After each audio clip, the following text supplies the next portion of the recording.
Welcome to the Spool Podcast. Unwind with Dr. Nils Roemer, Dean of the Bass School at UT Dallas. Here is Dr. Nils Roemer and Scott Farber.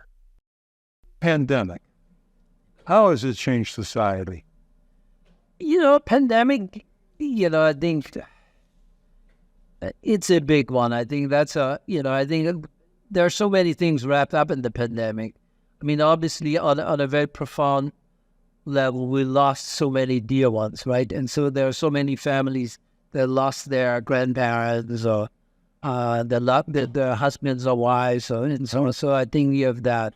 There's this really disturbing, experience that many had of isolation and loneliness that came along with it.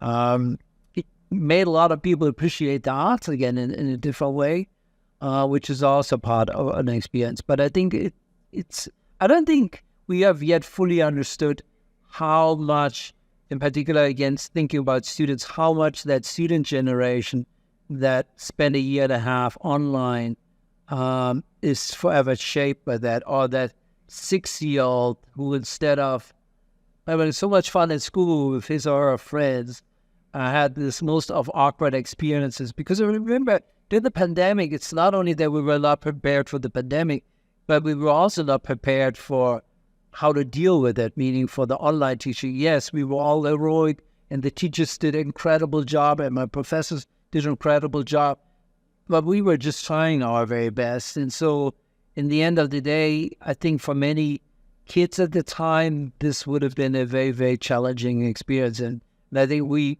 are yet to see what it actually has done to that generation, outside of test scores and the likes, but more in terms of their sense of themselves. I mean, you asked me earlier about my high school. If I imagine my high school reduced by the 3 years that I spent there, like a year and a half at home at a screen, I would be very different today than I am now. Well, and also the college students Or the college feel like they lost out on college life. Yeah, no, again, I have a couple of kids who've gone through this, and when you send them out as freshmen, it's like, it's kind of, you send them out and then they come out as something entirely different by the time they're graduating, which is wonderful to watch, with all these things that are happening. But obviously it's not happening when they took the first couple of semesters at home and struggled with the Wi-Fi because their siblings were there and their father was screaming because he was using the same Wi-Fi. So there's no comparison. But I think it's also, we still as a society, also as a community on campus, we still are rebuilding again that sense of community on campus, that there is something, and we still are trying to convince everyone that there's something really valuable about being here rather than looking for the link for the Zoom version of it, that there's a different quality about it. Now, you mentioned a couple of your kids. You travel the world as a kid. Yes. By yourself. Yes. Are your kids allowed to do that? That's an interesting one that they always ask me. I mean, there are some more. My mom has a lot of fun with that conversation that reminds me of all the things that I did when I'm like now with my kids. Oh, should he really drive back to Austin with his car? No, she said, oh, come on. Do you remember? I would always say those were also slightly different times, and also the means were a little different, yes, but it is a very different world. Now, I'm trying to, with my wife, we're trusting our boys with a lot of, things. Right. Let them do lots of things by themselves. Right. And they seem to be doing really, really well with it, but it's still on a different scale than what my parents had to do, I think. One thing they won't do, even though you did it and they won't ever care, is I'm sure they won't drink out of a garden hose. No, probably not. But one of my sons brought this up lately. Like one of my most extreme examples was my high school coincided with a friend of mine, me, and wanting to earn money, and so we worked for whatever 2 or 3 months in a chocolate factory. We were not talented for any other job, so that was the best that we did, and then we hitchhiked across Europe. And my mom just brought this up lately because It ain't going to happen today. no. But she brought it up. When I just saw it like a little week ago, and she said, your father always kept very much to himself, and he was, it was that generation. They didn't talk much about their feelings and this, that. He was in other ways very loving, but he was in tears after because he drove me and my friend like to the highway and then let us go from there. Also, she was just telling me about it. So, but as a kid, that reality obviously was far away from me, and I was just very fortunate to be able to do all those things. Kids aren't allowed to go to a park by themselves. No, it's a very different world. Well, maybe not keep this in. My kids shouldn't have the old version, All right, I want to go back to something that I've been wanting to ask you for a long time. Since we started talking, and we did a few podcasts a few years ago. Many people got married going into World War II, so they were still kids. Right. I know my folks did. But Was that just a USA thing, or did that happen around the world? And why were people thinking they should get married at a young age just because the war was starting? I mean, obviously by the time the war starts, well, it's different for the U.S. than I think for the rest of the European. I mean, remember, to most of the Europeans, the war comes like this, right? It comes, with an invasion. So there's not a great deal. They thought they had survived the first one, or their parents, meaning the First World War, and there was not a great deal of appetite for another World War, even not amongst the Germans. So the war, in other words, comes in different ways to the Europeans. By the time the Americans enter the war has already gone on for 3 years. Right. And there's a sense that this is indeed already a world war with, great uncertainties in terms of length, outcome, and so on and so forth. And I think in light of that, people thought that they were trying to, reach for something that would create stability, and therefore were marrying each other, before they would go to war. Yeah, I was there was something I was just always curious about. And then the other question that I have is, why did veterans in the United States, from World War II especially, and maybe from Vietnam also, I guess, but why did they never want to tell their stories? Why, the World War II guys seemed to come home, go to school on the GI Bill, and the suburbs were started. They were buying houses in suburbs, got a job, and you never heard a thing about what they did in the war.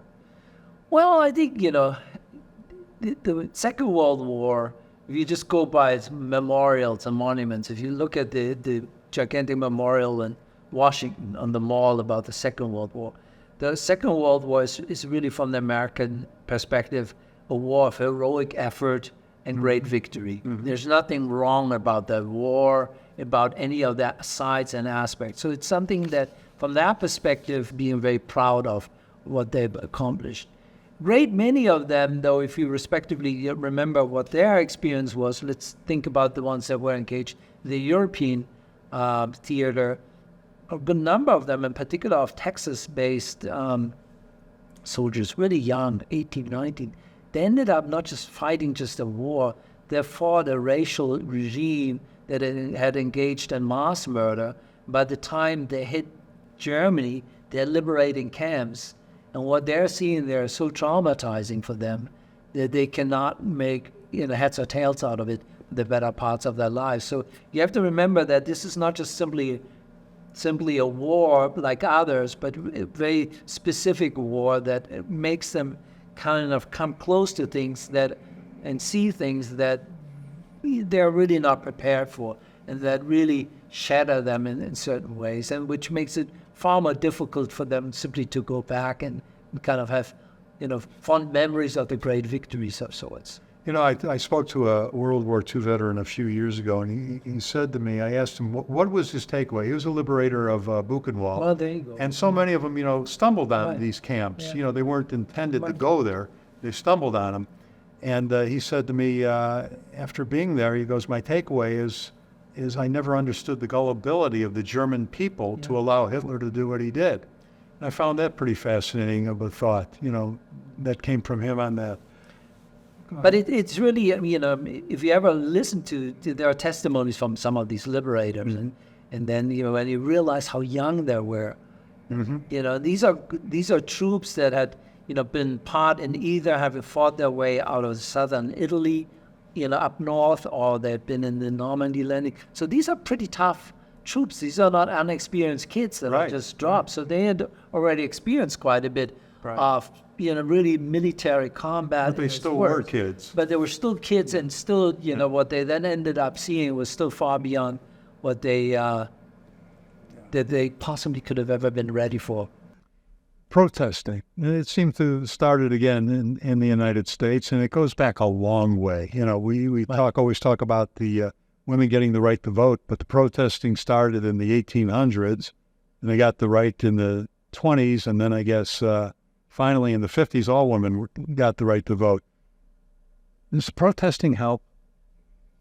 I think protesting is helpful, or is part of a healthy democracy. I think demonstrating, like you did already my history part, right, has always been part of our cultures. And I think, again, growing up in Germany, we had lots of reasons to protest, and we did so. And we feel that, that helped us to find our voices, helped, maybe eventually to advocate for a slightly different political agenda.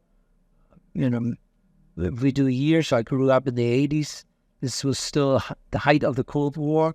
Germany was supposed to be that battlefield between East and West. And, that was very real, thinking that cruise missiles flying left and right should, landing all in their territory, where maybe something that we had, of course, a lot of good music because of that, all that, angst music of the 80s. But so now I think demonstrating, reading, voting, demonstrating, these are all natural parts of a democracy. We should not be fearful of it. We should, try to, and to ensure that certain rules are followed when we do that. And also remember that we have to kind of be willing to tolerate others with other views, choosing that same right. But I think demonstration in and of itself is part of a healthy democracy. And I think we're really not used to it, and therefore we still have to learn how to deal with this. Our generation has maybe seen far less of that than previous ones. Therefore, we are quickly alarmed. But in and of itself, I don't think demonstrations are alarming. Let's switch gears again. Technology needs human impact. But will it always? Oh, the point of return, like the moment where when the system becomes self-aware and takes over. I don't know. You're belittling my big question. No, it's a good one, but I think we're really at an interesting point where we all talk a great deal about AI, what it can do, what it can't do. I think, again, coming back to what I said earlier, there's what we see right now, what a lot of AI does or can help us with, are actually all in all fairly repetitive things. Copilot in Microsoft Office can help me find emails that I don't want to read in the first place, that kind of stuff. But all in all, I think there's a question really, which is an interesting one. Where's our humanity and our own creativity versus AI? And I think, if anything, hopefully that will be a productive conversation, because it brings us back again to our roots and our beginnings, which is, you started quoting some things from our website. I think embracing our creativity, embracing our imagination is actually a process whereby we want to think about ourselves in our futures in new ways, and not simply any longer as an extension of what had come before us. That's, to me, the real difference, that we are, really now forced into a situation where the solution to tomorrow's problems are not in our past, but we have to kind of reverse or engineer almost, and have to decide who we want to be, and then take the appropriate steps to get there. Right. But the past will not lead us there anymore. In 1969, we went to the moon for the first time. Some of us did. Yeah, some of us went to the moon for the first time. There's nobody in this room probably. But, and they worked so hard to make John Kennedy's wish of doing it in the 1960 decade. But since then, it doesn't seem like we've taken the technology. I know we have to an extent, but I think were people expecting much more with space? Did we think we'd have met on Mars by now? I think there was a promise, maybe, or this anticipation that this would more quickly either bring us to a close encounters with friends that live far away in strange galaxies, that we would realize that we're not quite by ourselves, or that this, after we've done it once, that we could more readily and do it more often. But we start to realize that it takes up lots of resources and needs a lot more effort than we may have anticipated. Now we hear so much about humanities and technology, and we don't talk quite as much about the arts, or most groups don't, I should say. And maybe I'm wrong on that, but it seems that way to me. But yet there's Frank Sinatra, Elvis, the Beatles, Michael Jackson, Taylor Swift, and the music world. I like your playlist. There are a few others that came thereafter, That's right. How have they affected the arts? Well, I mean, a lot of them obviously are icons in their own ways and informed pop art in any shape or form. But I think, in particular, that earlier generation, let's say somewhere between Elvis Presley and the Rolling Stones, that is a generation of musicians that changed everything about music, how music is performed, how music is enjoyed, who has control of music. I mean, if we look at these bewildering interviews of, let's say, young Bob Dylan or Mick Jagger, where the journalists on the other hand, they say, please don't give me this assignment. I don't want to be anywhere close to them, because they had never seen anyone who was just defy standards and norms and would just use this as a way of staging themselves. So I think if you move further into the 70s with slightly more radical music, Sex Pistols or others, they're home producing their records. They're creating their own imprints. They're creating their own artwork. So there's a whole, it's not just what they're playing. I mean, they're playing different instruments. And this is the big scandal when Bob Dylan, was a celebrated individual until he reached for the electric guitar. And then, oh my God, all hell broke loose. So I think that generation just opened up for themselves as entertainer and musicians new worlds, but then respectively also for their fan clubs, who vicariously embraced those voices and therefore also started to think about themselves in different ways. I mean, every one of these stories, I mean, I don't know how important music was to you, but at the time when we did that phones and all of that, I mean, it was music. It was like radio. It was like on Sundays listening to the top 100 and recording it on your little tapes so that you could still listen to it other days. But that was, something that created community, created a sense of yourself, created excitement. One of you asked me earlier about my, traveling in Europe. One of my most important experiences in London was going to a record store.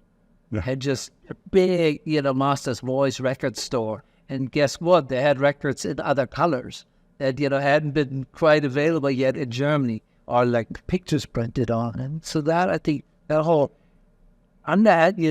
music, changed, I think, an entire generation, how they listened, how they moved with each other, that I think that truly was history making in a very profound way.